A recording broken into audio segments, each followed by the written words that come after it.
भागवत गीता के 10 प्रमुख श्लोक। भगवत गीता के 10 सबसे लोकप्रिय श्लोक जिनमें समाहित है गूढ़ जीवन दर्शन। हिंदू धार्मिक ग्रंथों में भागवत गीता विशेष ग्रंथ माना जाता है। यह मात्र एक ग्रंथ नहीं है बल्कि हजारों वर्षों पहले कहे गए ऐसे उपदेश हैं जो मनुष्यों को आज भी जीने की कला सिखाते हैं, जीवन के विभिन्न रास्तों पर उसका मार्गदर्शन करते हैं।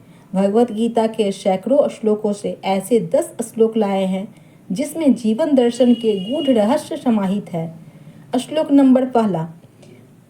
श्लोक का अर्थ है, श्री कृष्ण कहते हैं, हे पार्थ, आत्मा को न शस्त्र काट सकते हैं, न आग उसे जला सकती है, न पानी उसे भिगो सकता है, न हवा उसे सुखा सकती है। यहाँ भगवान श्री कृष्ण ने आत्मा को अजर, अमर और शाश्वत होने की बात की है। श्लोक दूसरा। इस श्लोक का अर्थ है, यदि तुम युद्ध में वीर गति को प्राप्त होते हो तो तुम्हें स्वर्ग मिलेगा, और यदि विजय होते हो तो धरती का सुख को भोगोगे। इसलिए उठो हे कौन्तेय, और निश्चय करके युद्ध करो। यहाँ भगवान श्री कृष्ण ने वर्तमान कर्म के परिणाम की चर्चा की है। तत्पश्चात यह कि वर्तमान कर्म से श्रेष्ठ कर्म और कुछ नहीं है। श्लोक 3। इस श्लोक का अर्थ है, हे पार्थ, जब जब धर्म की ग्लानि यानी उसका लोप होता है और अधर्म में वृद्धि होती है, तब तब मैं धर्म के अभ्युत्थान के लिए स्वयं की रचना करता हूँ, अर्थात अवतार लेता हूँ। श्लोक 4। इस श्लोक का अर्थ है, सज्जन पुरुषों के कल्याण के लिए और दुष्कर्मियों के विनाश के लिए और धर्म की स्थापना के लिए मैं श्री कृष्ण युगों युगों से प्रत्येक युग में जन्म लेता आया हूँ।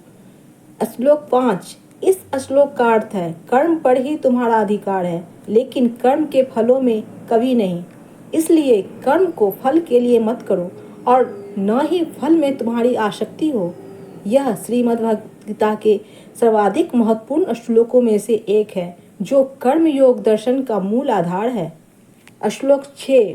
इस श्लोक का अर्थ है, विषयों वस्तुओं के बारे में सोचते रहने से मनुष्य को उससे आसक्ति हो जाती है। इससे उसमें कामना यानी इच्छा पैदा होती है और कामनाओं में विघ्न आने से क्रोध की उत्पत्ति होती है। यहाँ भगवान श्री कृष्ण ने विषयासक्ति से दुष्परिणाम के बारे में बताया है। श्लोक 7।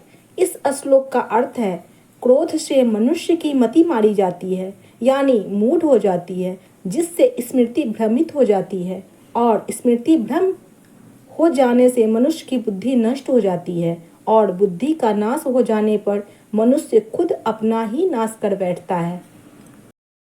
श्लोक 8। इस श्लोक का अर्थ है, श्रेष्ठ पुरुष जो आचरण यानी जो काम करते हैं, दूसरे मनुष्य आम इंसान वैसा ही आचरण वैसा ही काम करते हैं। वह श्रेष्ठ पुरुष जो प्रमाण या उदाहरण प्रस्तुत करता है, समस्त मानव समुदाय उसी का अनुसरण करने लग जाता है। श्लोक 9। इस श्लोक का अर्थ है, श्रद्धा रखने वाले मनुष्य, अपनी इंद्रियों पर संयम रखने वाले मनुष्य, साधन परायण हो अपनी तत्परता से ज्ञान प्राप्त करते हैं। फिर ज्ञान मिल जाने पर जल्द ही परम शांति, भगवत प्राप्ति स्वरूप परम शांति को प्राप्त होते हैं। श्लोक 10। इस श्लोक का अर्थ है, हे अर्जुन, सभी धर्मों को त्याग कर अर्थात हर आश्रय को त्याग कर केवल मेरी शरण में आओ। मैं श्री कृष्ण तुम्हें सभी पापों से मुक्ति दिला दूंगा, इसलिए शोक मत करो। जय श्री कृष्ण। पोस्ट पसंद आई है तो लाइक, सब्सक्राइब और कमेंट करें। धन्यवाद।